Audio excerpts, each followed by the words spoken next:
तो देखिए आज हम 10 तारीख के थर्ड शिफ्ट के इंग्लिश के सेट को सॉल्व करेंगे। और इससे पहले मैंने बाकी सेट्स के वीडियोस बना रखे हैं। आपको उनके वीडियोस डिस्क्रिप्शन में दिया हुआ प्लेलिस्ट है, उसमें आपको सारे वीडियोस मिल जाएंगे। तो चलिए पहले क्वेश्चन के साथ शुरू करते हैं, जो कि आपसे ग्रामेटिकल एरर के बारे में पूछ रहा है। कह रहा है my sister Juliet got married as her was 23। देखिए एज हर नहीं, एज शी, मतलब वो 30 की हो गई थी इसलिए उसकी शादी हो गई।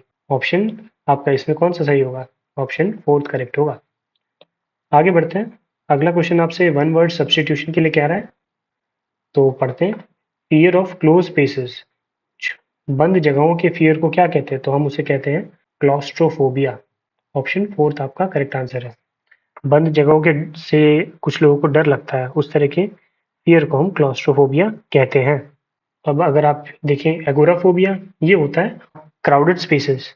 क्राउडेड स्पेसेस की जो जगह मतलब क्राउड वाली जो जगह होती है, उसके डर को हम अगोराफोबिया कहते हैं। ऑप्टोफोबिया होता है वो लोग जिन्हें आंख खोल के जो तेज रोशनी होती है उनसे डर लगता है, मतलब आंख खोल के देखने में बहुत परेशानी होती है, उसे आप ऑप्टोफोबिया कहते हैं। और फोटोफोबिया कहते हैं जिनकी आंखें बहुत ज़्यादा सेंसिटिव हो, जिन्हें आंख खोल के देखने में या तेज रोशनी से दिक्कत हो, उसे हम फोटोफोबिया कहते हैं।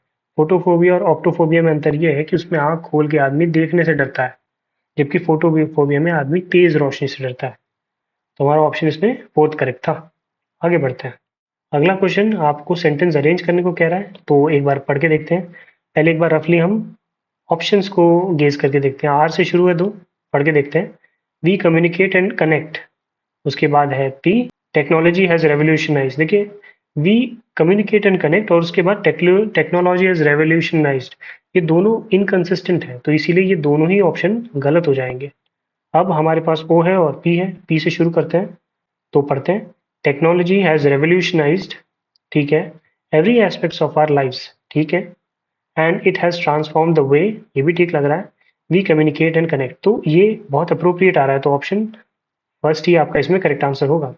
ये कह रहा है कि टेक्नोलॉजी जो है उसने रेवोल्यूशनाइज कर दिया है हर एस्पेक्ट ऑफ लाइफ को, और जिस तरह से हम एक दूसरे से कम्युनिकेट करते हैं और कनेक्ट करते हैं उसे भी पूरी तरह से बदल दिया है। तो ऑप्शन फर्स्ट आपका इसमें करेक्ट आंसर है। अगले क्वेश्चन में आपसे एंटोनिम पूछ रहा है, किसका? ब्रैकेटेड पार्ट का, माने एग्जिट। एग्जिट का उल्टा क्या होगा? एंटर होगा। तो the dash to the venue was decorated with beautiful lights, तो क्या होगा? उधर की एंट्री, वेन्यू की जो एंट्री थी वो ब्यूटीफुल लाइट से सजाई हुई थी। ऑप्शन फर्स्ट आपका इसमें करेक्ट आंसर है। आगे आपको सब्स्टिट्यूट करने को कह रहा है सेंटेंस को, तो पढ़ते हैं। To tell others secret information only for enjoyment is not a good practice, मतलब दूसरों को सीक्रेट इन्फॉर्मेशन बता देना सिर्फ एंजॉयमेंट के लिए अच्छी बात नहीं है। उसके लिए एक इडियम होता है हमारे पास, इडियम का मतलब पूछ रहा है एक्चुअली। उसको कहते हैं हम spill the beans, means to reveal a secret. Option second आपका इसमें करेक्ट आंसर है। इसके बाद अगला भी आपसे वन वर्ड सब्स्टिट्यूशन कह रहा है, पढ़ते हैं।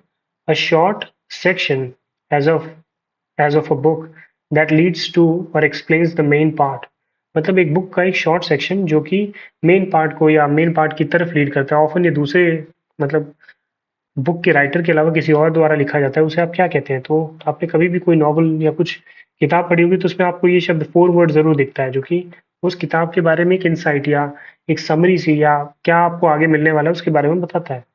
कंक्लूजन किसी भी सेंटेंस या किसी भी चीज की जो एंडिंग है उसे कहते हैं पोस्ट स्क्रिप्ट, मतलब मैसेज को लिख देने के बाद जो अंत में कुछ एक नोट्स के फॉर्म में लिखते हैं तो उसे आप पोस्ट स्क्रिप्ट कह सकते हैं। या मेन लेटर के बाद की जो स्क्रिप्ट है उसे पोस्ट स्क्रिप्ट कहा जाता है। और पैराफ्रेज, मतलब किसी चीज को और अच्छी तरह बताने के लिए जब आप रीफ्रेज करते हैं या अलग ढंग से किसी चीज को बताते हैं उसे आप पैराफ्रेज कहते हैं। ऑप्शन सेकंड हमारा इसमें करेक्ट आंसर था। अगला आपसे एंटोनिम पूछ रहा है शब्द मैकेनिकल का। तो मैकेनिकल मतलब क्या हुआ? मैकेनिकल मतलब चीजों को मशीन के द्वारा तेजी से करने के प्रोसेस को हम मैकेनिकल कहते हैं। तो उस केस में अगर आप देखें तो आंसर हो जाएगा मैनुअल, और आंसर की में यही आंसर है मैनुअल। लेकिन मैकेनिकल का ऑटोमेटाइज्ड भी ऑप्शन हो सकता है। मैकेनिकल मतलब मशीन के द्वारा जो चीज़ों को मैकेनिकली कल चलाया जाए, और ऑटोमेटिक मतलब जो खुद चलने लगे। लेकिन ज़्यादा पर्टिकुलर आंसर आपका मैनुअल होगा। मैकेनिकल मतलब जैसे मशीन के द्वारा लोग जो हाथ से काम करते थे उसे मशीन से करवा दें तो उसे हम मैकेनिकल कहेंगे, और जब हाथ से आदमी काम करे तो उसे हम मैनुअल कहेंगे। तो ये ज़्यादा अप्रोप्रिएट आंसर बनेगा इसके लिए, ऑप्शन फर्स्ट। सुरोगेट मतलब होता है एक अल्टरनेटिव या सब्स्टिट्यूट, है ना। जैसे कि आपने सुरोगेट प्रेगनेंसी देखा होगा जिसमें कि एक सब्स्टिट्यूट मदर, एक थर्ड मदर के द्वारा किसी की प्रेगनेंसी को किया जाता है। और यील्डिंग मतलब होता है जो कुछ आपको चीज़ें दें, मतलब जैसे गाय होती है वो यील्डिंग होती है क्योंकि वो आपको मिल्क देती है। इस तरह गोट भी यील्डिंग होती है क्योंकि वो हमें मीट देता है, मतलब जिससे हमें कोई लाभ प्राप्त हो उसे हम यील्डिंग कहते हैं। हमारा ऑप्शन फर्स्ट इसमें करेक्ट आंसर था। अब अगले पे चलते हैं जो कि आपसे पैसिव वॉइस में सेंटेंस को कन्वर्ट करने को कह रहा है। तो पढ़ते हैं, the company will launch the new product next month and they are already promoting it through various marketing channel. तो अगर आप इसमें ऑप्शंस देखें तो देखिए, the new product were been कहाँ से आ गया? जब आपके क्वेश्चन में विल है तो आपके आंसर में भी विल जैसा कुछ होना चाहिए। तो वर बीन गलत, वॉज गलत। अब यहाँ पे देखिए विल हैव बीन है और यहाँ विल है। देखिए हमारे सेंटेंस में आपको कहीं भी हैव नहीं दिखा, तो हैव भी हमारा आंसर नहीं होगा।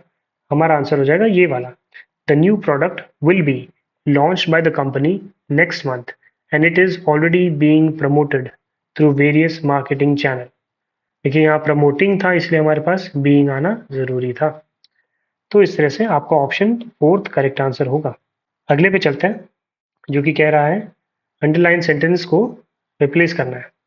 तो the supermarket is open from 10 AM still 10 PM। देखिए यहाँ पे एरर के बाद एरर पहचानने को कह रहा था, तो स्टिल 10 PM ही गलत है, स्टिल नहीं टिल होगा यहाँ। मतलब जो सुपरमार्केट है वो 10 बजे सुबह से लेकर 10 बजे रात तक खुला रहता है। तो एरर आपका ऑप्शन फर्स्ट में है, स्टिल नहीं होगा यहाँ पे, टिल होगा। इनकरेक्टली स्पेल्ड वर्ड पूछ रहा है, तो अगर आप देखेंगे तो ये वेरीफाइबिलिटी ये गलत लिखा हुआ है। इसकी सही स्पेलिंग होती है VERIFIABILITY। वेरीफाइबिलिटी मतलब होता है something which has the quality to be proven, मतलब सिद्ध करने योग्य या जो प्रमाणित किया जा सके, उस चीज़ को हम वेरीफाइबल या वेरीफाइबिलिटी कहते हैं। वर्मिनस होता है मतलब जो वर्मिन या पेस्ट या जो कीट होते हैं या कीटे होते हैं उनसे युक्त हो, उसे आप वर्मिनस कहेंगे। वॉमिटस कहते हैं वो चीज़ जो आपको उल्टी करा दे, वैसा मटेरियल जो कि आपके पेट से बाहर आ जाए। और वोलम्शस मतलब होता है कोई जो बहुत ही कर्वी हो या बहुत ही मतलब प्लेजर सीकिंग हो, जैसे मोस्टली आप जैसे कोई जिसकी जो दिखने में बहुत अट्रैक्टिव हो और बहुत ही कर्वी बॉडी हो उसे आप वोलम्शस कह सकते हैं। तो हमारा ऑप्शन फर्स्ट इसमें करेक्ट आंसर था। नेक्स्ट में आपसे ब्रैकेटेड वर्ड को करेक्ट करने को कह रहा है। तो दे कुड डैश या they could always stay in और गो फॉर अ वॉक। तो इसको आप किससे रिप्लेस कर सकते हैं? दे कुड आइदर, या तो वो रह सकते हैं या तो वो वॉक पे जा सकते हैं। देखिए देखिए नाइदर मतलब यहाँ पे एंटोनिम तो पूछा नहीं, नाइदर नॉर तो होना नहीं चाहिए, नॉट ओनली भी नहीं होना चाहिए, नेगेटिव सेंस है नहीं। दे हैड बेटर बी जैसा सेंट कोई नहीं आ रहा है। तो यहाँ पे सबसे बेहतर रिप्लेसमेंट आइदर ही है, या तो वो रह सकते हैं या तो वो वॉक पे जा सकते हैं। तो ऑप्शन फर्स्ट आपका इसमें करेक्ट आंसर है। आगे चलते हैं, आपसे अगला में कह रहा है कि करेक्टली स्पेल्ड वर्ड को फिल करो। देखिए आपसे ये कौन सा शब्द पूछना चाहता है? कॉम्पोनेंट शब्द है। The transistors are use as the main component which are built into computer chips. मतलब ट्रांजिस्टर एक बहुत ही मेन कॉम्पोनेंट होता है जो कि कंप्यूटर के चिप्स में बिल्ट होता है। मतलब ट्रांजिस्टर एक मेन कॉम्पोनेंट होता है कंप्यूटर की चिप्स में। तो अगर आप कंपोनेंट की स्पेलिंग देखें तो वो होती है COM, components, components. Option first आपका इसमें करेक्ट आंसर है। आगे चलते हैं, यहाँ पे लिखा हुआ है मीनिंग बताओ इडियम का। इडियम का मतलब care a hang, care a hang मतलब होता है शोइंग नो इंटरेस्ट, मतलब एकदम इंटरेस्ट ना शो करना। ऑप्शन फोर्थ आपका इसमें करेक्ट आंसर है। अगले में आपसे फिल इन द ब्लैंक्स पूछ रहा है और ये होमोनिम जैसा कुछ पूछ रहा है, मतलब एक से साउंड करने वाले शब्द हैं ये। The group of travelers were wonderstruck by the dash of the coin. By what of the coin? By white of the coin. White कितना है ये तो ऐसा कोई सेंस आ नहीं रहा। Wide मतलब कितना वाइड है। By how wide is the coin इस तरह का कुछ होता तो सही होता, ये भी गलत हो गया। By the weight of the coin मतलब कितना वजनी था वो कॉइन, उस चीज से वो वंडरस्ट्रक मतलब कि आश्चर्यचकित रह गए। तो ऑप्शन सेकंड आपका इसमें करेक्ट आंसर होगा। आगे चलते हैं, अगला क्वेश्चन आपसे कह रहा है कि भाई पैसिव वॉइस बताओ मुझे इस सेंटेंस का। तो ये क्या कह रहा है, सेंटेंस क्या है हमारा? Historians tell us how this country was divided into three. तो अस है तो हमें वी से शुरू करना पड़ेगा। देखिए यहाँ पे वी हैव बीन, यहाँ हैव कहीं है नहीं है तो हैव कहाँ से आ गया। तो अब we are told, we are told, we are told, ठीक है। अब देखिए लास्ट पार्ट में भी हैज हैव जैसा कुछ नहीं आना चाहिए। देखिए यहाँ पे हैज बीन लिखा हुआ है, हाउ द कंट्री वॉज है, पास्ट का टेंस आना चाहिए। यहाँ पे हैज बीन करके से प्रेजेंट परफेक्ट बना दिया, तो ये भी गलत हो गया। अब यहाँ पे वॉज डिवाइडेड है, अब यहाँ पे इन दोनों को पढ़ना पड़ेगा।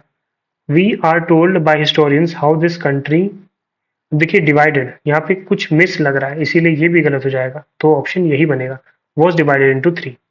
तो ऑप्शन फोर्थ आपका इसमें करेक्ट आंसर होगा, क्योंकि वॉज जो है वो टर्म तो था ना हमारे इसमें, और वो चीज़ यहाँ हमारे आंसर में भी होनी चाहिए, इसीलिए ऑप्शन फोर्थ आपका इसमें करेक्ट आंसर है। अगला क्वेश्चन आपसे कह रहा है कि ब्रैकेटेड वर्ड का सिनोनिम जो है वो यूज करो सेंटेंस के अंदर। तो क्या देखिए, हम सेंटेंस पढ़ते हैं। The media these days construct misleading narratives on politics and celebrities to increase their viewership। मतलब कि ये कह रहा है जो मीडिया होती है आजकल, वो क्या कंस्ट्रक्ट करती है, मिसलीडिंग नैरेटिव्स बनाती है जिससे कि उसे और ज्यादा व्यूवरशिप मिल सके। मिसलीडिंग मतलब लोगों को भ्रमित करना, मतलब सच ना दिखाना या सिंसियरली काम ना करना। यहाँ पे सिनोनिम की बात की गई है और ये एक पॉजिटिव वर्ड है। कैंडिड मतलब होता है स्ट्रेट फॉरवर्ड, ट्रू माने जो चीज सही होती है, और सिंसियर मतलब जो जेन्युइन हो, जो हार्ट फेल्ट हो, जो बिना धोखे के कोई चीज की जाए तो उसे आप जेन्युइन कह सकती है। वहीं आप ये शब्द देखें मेंडेशियस, ये जो है इसका मतलब भी मिसलीडिंग होता है, लोगों को धोखा देना। नॉट टेलिंग द ट्रूथ और लाइंग और डिसीटफुल या नॉट ट्रू, तो इसे कह सकते हैं आप। तो ऑप्शन थर्ड आपका इसमें करेक्ट आंसर होगा। आगे चलते हैं। अगला क्वेश्चन आपसे सब्सटीट्यूट करने को कह रहा है अंडरलाइन वर्ड को। तो पढ़ते हैं। Maria has the ability for mathematics. Ability की जगह आप क्या है इसमें सब्सटीट्यूट कर सकते हैं, एप्टीट्यूड। एप्टीट्यूड मतलब नेचुरल एबिलिटी और टैलेंट, मतलब नेचुरली कोई अगर कुछ अच्छा करते हो तो उसे आप एप्टीट्यूड कहते हैं। तो मारिया के पास एक एप्टीट्यूड था मैथमेटिक्स को के लिए, मतलब वो अच्छा मैथ्स कर लेती थी। अल्टीट्यूड मतलब होता है हाइट। एस्ट्यूट मतलब होता है हैविंग शार्प इनसाइट, मतलब आपको आप चतुर हो या तेज तर्रार हो तो उसे आप एस्ट्यूट कह सकते हैं। और एटीट्यूड मतलब किसी का नजरिया, मतलब किसी की तरफ कैसा उसका एटीट्यूड है। ये तो बहुत ही कॉमन शब्द है आज के समय में। तो इसमें हमारा ऑप्शन फर्स्ट करेक्ट आंसर था। अगले में आपसे सिनोनिम पूछ रहा है शब्द इवैल्यूएट। इवैल्यूएट मतलब चीजों को असेस करना, परखना। ऑप्शन सेकंड आपका इसमें करेक्ट आंसर होगा। मिसजज मतलब किसी को किसी चीज का जजमेंट सही ना कर पाना, या मतलब जैसे आपने कुछ अंदाजा लगाया हो लेकिन वो गलत हो जाए, वो मिसजज हो जाएगा। मिसकोट मतलब किसी को मतलब गलत जगह पे गलत कोटेशन दे देना। और यूनिटी मतलब चीजों को यूनाइट करना, लोगों को एकजुट करना। अगले पे चलते हैं। अगला कह रहा है आपसे select the word which means the same as the group of words. मतलब वन वर्ड सब्सटीट्यूशन आ गया। Choice between two unsatisfactory alternatives, मतलब जब आपको दो वैसी चीजों के बीच में चूज करना हो जो दोनों ही आपके लिए अनसेटिस्फैक्टरी हो, तब आप एक बड़े कंफ्यूजन में पड़ जाते हैं। उसे हम कहते हैं डिलेमा। जब आपको एक बड़ी कंफ्यूजन हो कि ये चूज करें या वो चूज करें। कंफ्यूजन मतलब कि आप कंफ्यूज्ड हैं, डिलेमा में आपको कंफ्यूजन होता है, डिफिकल्टी होती है, प्रॉब्लम भी होती है। लेकिन हमारा करेक्ट आंसर इसके लिए डिलेमा ही था। अगले में आपसे अप्रोप्रिएट मीनिंग पूछ रहा है शब्द जो कि अंडरलाइंड है। अंडरलाइन शब्द है टेंटलेस। टेंट मतलब होता है दाग, और टेंटलेस मतलब दाग से परे, मतलब जिसमें कोई भी दाग ना हो, एकदम दाग रहित या किसी भी दोष से परे। उसके लिए हमारे पास शब्द है फॉल्टलेस, जिसमें अ, कोई भी फॉल्ट ना हो, कोई भी दोष ना हो। ऑप्शन सेकंड करेक्ट आंसर है इसमें हमारा। अगर आप डूबियस कहें तो उसका मतलब है डाउटफुल या अनसर्टन। अनसर्टन भी हो सकता है। इनकंसिस्टेंट मतलब जो सेम तरीके का ना हो, जो लैकिंग हो, या कंसिस्टेंसी जिसमें ना हो, मतलब एक तरह से ना चलता रहे। जैसे आप पढ़ाई में आप रोज पढ़ रहे हैं तो वो एक कंसिस्टेंसी है। इनकंसिस्टेंट मतलब इरेगुलर। और फ्लॉड मतलब जो दोषपूर्ण हो, जिसमें दोष हो। फॉल्टलेस इसका और एंटोनिम हो जाएगा। अब हम नेक्स्ट पैसेज पे चलते हैं। तो यहाँ से हमारा पैसेज शुरू है, तो चलिए पढ़ते हैं। एज अ रिजल्ट ऑफ कोविड-19, the quick dash to digital training has exposed the hazards of students' disengagement and the resulting consequences of lower student performance across dash courses। तो देखिए as a result of Covid 19 की वजह से क्या हुआ, अचानक digital training शुरू हो गई। मतलब बच्चों को स्कूल जो है वो फ़ोन पे आ गया, ज़ूम कॉल्स पे और बाकी दूसरे माध्यम से टीचिंग होने लगी। तो ये क्या था? ये एक तरह का ट्रांज़िशन था। ट्रांज़िशन मतलब एक चीज़ से दूसरी चीज़ में बदलना। तो ऑप्शन 4 आपका इसमें करेक्ट आंसर है। स्टैग्नेशन मतलब रुका हुआ या जो बदलाव रहित हो, कोई भी बदलाव ना हो, तो एंटोनिम हो जाएगा ये। तो सेंटेंस कह रहा है कोविड-19 के पैंडेमिक के वजह से जो क्विक डिजिटल ट्रांज़िशन था, उसने एक्सपोज किस चीज़ को किया कि जो स्टूडेंट हैं वो डिसएंगेज हो रहे थे, स्टडीज़ नहीं कर रहे थे, जिस वजह से क्या था उनका परफॉर्मेंस अलग-अलग कोर्सेज़ में गिर रहा होगा। अगले में नेगेटिव सा सेंटेंस ही आएगा। तो the lower consequence of lower student performance across dash courses, across किस तरह के कोर्स होंगे? फ्यूअर कोर्सेज होंगे, लिमिट कोर्सेज होंगे, न्यूमरस कोर्स होंगे। हमारा आंसर होगा न्यूमरस कोर्स। अलग-अलग तरह के जो कोर्स है उन सभी में आप उनका बुरा परफॉर्मेंस आप देख पा रहे थे। तो ऑप्शन थर्ड आपका इसमें करेक्ट आंसर है। अब क्योंकि ये आपको नीचे नहीं दिख पाएगा तो हम दूसरे वाले पीडीएफ में चलते हैं। तो सेकंड न्यूमरस तक तो हो गया था, अब आगे बढ़ते हैं। देखिए इसमें लिखा है the latest dash has Altered the education of millions of people around the world. तो क्या है जो लेटेस्ट क्या है? लेटेस्ट आपको एकेडमिक, अब अगर आप इसमें ऑप्शन देखें, वैसे तो इसमें क्या है, ये आपसे जो नई जो चीज़ हुई है इधर भी, जिसकी वजह से लोग जो स्टूडेंट्स हैं, जो एजुकेशन है वो इफेक्ट हो रहा है, उसके बारे में बात हो रही है। तो अगर हम ऑप्शंस पे एक नज़र डालें तो देख सकते हैं आप, एक लिखा हुआ है एपिडेमिक, लोकल, एंडेमिक या पैंडेमिक। तो ये कोविड-19 क्या था? एक पैंडेमिक था। तो अगर आप ये एपिडेमिक, एंडेमिक और पैंडेमिक का मतलब देखें, तो एपिडेमिक जो होता है वो होता है एक sudden increase number of disease cases में। अचानक से जब बीमारी के कारण बढ़ने लगे या बीमारी के प्रकरण बढ़ने लगे, जैसे कि वो जैपनीज एनसेफेलाइटिस था उत्तर प्रदेश में, वो उसके केसेस अचानक बहुत ज़्यादा बढ़ने लगे थे, तो वो एक एपिडेमिक था।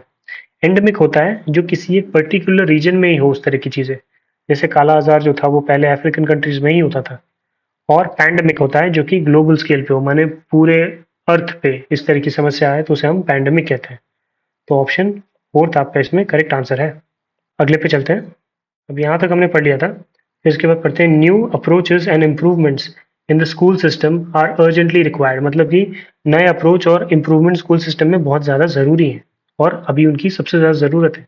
Considering the increasing digital divide, the strategy में एग्जिबिट एग्जिस्टिंग इनइक्वालिटी डिस्पैरिटी। मतलब अगर हम ये जो डिजिटल डिवाइड उसको अगर कंसिडर करें, तो ये जो स्ट्रैटेजी है मतलब ट्रांजिशन करने का, उससे क्या है, जो डिजिटल डिवाइड है और ये जो लोगों की, जो स्टूडेंट्स की भी जो इनइक्वालिटी है वो और बढ़ती चली जाएगी, सिचुएशन और बुरी होती चली जाएगी। More than 500 million students at various levels around the world were forced to dash their studies, were forced to what, give up their studies या end their studies, ऐसा कुछ सेंटेंस का सेंस आ रहा है। तो ऑप्शंस देखते हैं। तो देखिए यहाँ पे बाकी एक में लिया हुआ है कैरी ऑन, रिज्यूम या रीओपन। ये तीनों का मतलब होता है कंटिन्यू करना, पढ़ाई को आगे बढ़ाना, लेकिन यहाँ पे एक नेगेटिव सेंस आ रहा है सस्पेंड का। तो ऑप्शन फर्स्ट आपका इसमें करेक्ट आंसर होगा कि 500 मिलियन से ज़्यादा अलग अलग लेवल पे जो स्टूडेंट्स थे उन्हें अपना जो स्टडीज है उसे छोड़ना पड़ा था, सस्पेंड करना पड़ा था। तो ऑप्शन फर्स्ट करेक्ट था इसमें। और आज के वीडियो के लास्ट क्वेश्चन पे चलते हैं। तो यहाँ से चलते हैं। देखिए यहाँ लिखा है these changes have caused and will continue to cause some inconvenience but they will also foster innovation and future reforms inside the education system. मतलब कि ये जो चेंजेस हैं ये शुरू में तो कुछ इनकन्वीनियंस करेंगे, समस्याएं देंगे, but later on at the later time this will foster innovation. मतलब बाद में इसकी वजह से जो इनोवेशन होगी और रिफॉर्म होगी वो एजुकेशन सिस्टम में लाभदायक होगी इन द फ्यूचर। आगे लिखा हुआ है during a global covid pandemic. देखिए यहाँ से भी आपको शब्द का अंदाजा मिल गया था, pandemic. The pile-on effect of the corona virus can have a long term consequence for schooling, notably for the most vulnerable. ये कह रहा है कि ग्लोबल पैंडेमिक जो था जिसकी वजह से एक पाइल-ऑन इफेक्ट आ गया, मतलब चीज़ें बढ़ती चली गई, पढ़ाई की जो वो जो बैकलॉग था वो बढ़ता चला गया। उससे क्या है, ये एक लॉन्ग टर्म कॉन्सिक्वेंस देगा स्कूलिंग पे। और किसको सबसे ज़्यादा देगा? जो सबसे ज़्यादा वल्नरेबल है, जो सबसे ज़्यादा इफेक्ट होंगे, मतलब कि जो छोटे बच्चे हैं। Children dash basic core learning, reading, math, language etcetera were weak to begin with, face a significant risk of regression. तो चिल्ड्रन डैश मतलब जिनका, यहाँ पे जिनका वाला सेंस आ रहा है, जिनका बेसिक और core learning was weak to begin with, जिनका बेसिक कोर लर्निंग जैसे कि रीडिंग, मैथ और लैंग्वेज जो वीक वीक था, उन्हें वो सबसे ज़्यादा रिस्क पे है, उन्हें सबसे ज़्यादा प्रॉब्लम्स होगी। तो जिनका का सेंस आ रहा है, मतलब हु, हुम ऐसा करके कुछ आ रहा है। तो यहाँ पे अगर आप ऑप्शन देखेंगे तो यहाँ देखिए हुज, चिल्ड्रन, हुम तो होगा नहीं, हु भी नहीं होगा, विच भी नहीं होगा, सबसे अप्रोप्रिएट ऑप्शन ही आपका सेकंड वाला होगा, option second, children whose basic core learning, है ना। चिल्ड्रंस विच तो होता नहीं क्योंकि नॉन लिविंग के लिए यूज कर लेते हैं हम उसे मोस्टली। चिल्ड्रन हु बेसिक, ये भी फील सा नहीं कर रहा है। चिल्ड्रन होम बेसिक, ये भी आपको देखेंगे आप इनकंसिस्टेंट साउंड करेंगे जब आप इसे बोलेंगे। तो चिल्ड्रन हुज बेसिक और लर्निंग, जैसे कि रीडिंग वाला, मैथ और लैंग्वेज जो कि वीक है, वो सबसे ज्यादा इसके रिस्क पे है। During COVID-19, millions of children whose right to education has already been violated, particularly girls, are exposed to greater health and well-being hazards। मतलब कि COVID-19 के टाइम बच्चों का जो राइट टू एजुकेशन है वो बहुत बुरी तरह से वायलेट तो हुआ ही है, और ये पर्टिकुलरली फीमेल्स या गर्ल्स स्टूडेंट के लिए ज़्यादा हुआ है, और उनकी जो हेल्थ है और वेलबींग को है उसने काफ़ी हद तक इम्पैक्ट किया है। तो ये था हमारा पैसेज। ये पैसेज काफ़ी आसान था रिलेटिवली, जो लास्ट के 2 वीडियो हैं उनके पैसेज से, और उम्मीद करता हूँ ये वीडियो भी आपके लिए हेल्पफुल रहा होगा। बाकी ऐसे ही हम आगे भी वीडियो कंटिन्यू करते रहेंगे, तो उसके लिए आप चैनल को सब्सक्राइब कर सकते हैं। वीडियो के साथ यहाँ तक बने रहने के लिए बहुत बहुत धन्यवाद।